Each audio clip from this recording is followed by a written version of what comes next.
The moon. This giant rock floating around in the empty void of space around 242,000 miles away is always a beauty to behold in the night sky. But it wasn't until a few decades ago when Neil Armstrong made history by becoming the first human to ever walk on the moon. Ever since then, our interest in the moon has been on the rise. So much so that recently, NASA began a series of missions under their Artemis program. The purpose of Artemis is to establish a long-term human presence on the moon. This will be a major stepping stone in our plans to spread our civilization to Mars and eventually other planets out there.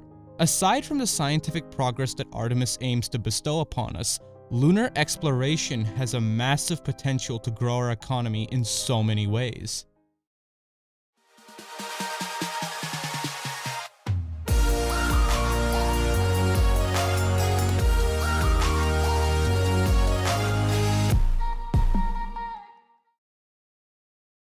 The Artemis program has 3 phases to its mission.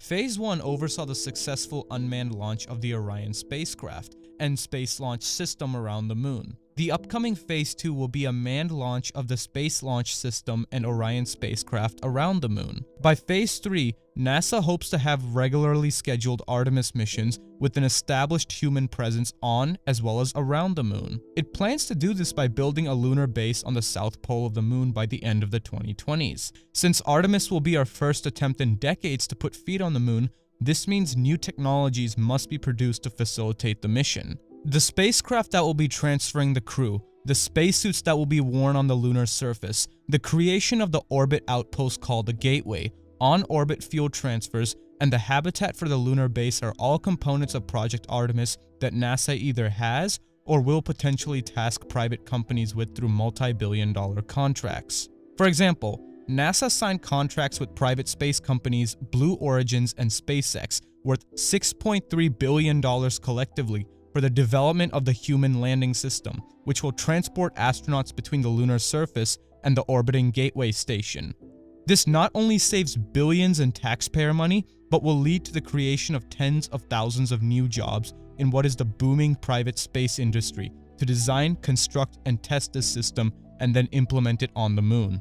It gets even better.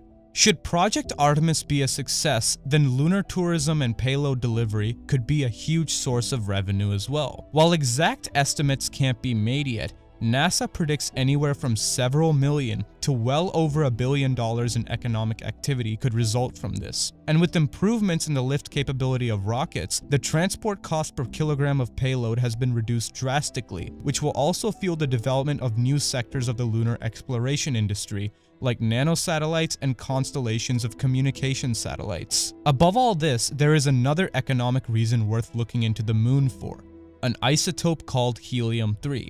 Now, if you want to learn about the science of Helium-3, as well as why the moon has a lot, and some of the technologies and processes that can be used to extract the Helium-3, then be sure to check out our Helium-3 series. Assuming you've done that, let's take a look at the economics of Helium-3. The moon is estimated to contain around 1 million tons of Helium-3, and calculations state that around 25 tons alone can power the United States for a year.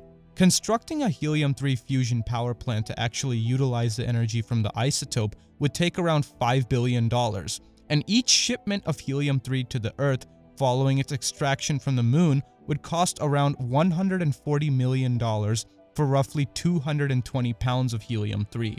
That's not even factoring in the cost of building heavy lift boosters, as well as lunar mining facilities to extract and ship the Helium-3 from the moon to the Earth. It is estimated we can extract around 145 pounds of Helium-3 per year with one miner processor, which is 2/3 the amount needed for a 1,000 megawatt fusion power plant. As a result, it would take anywhere from 5 to 15 miner processors in order to extract a meaningful amount.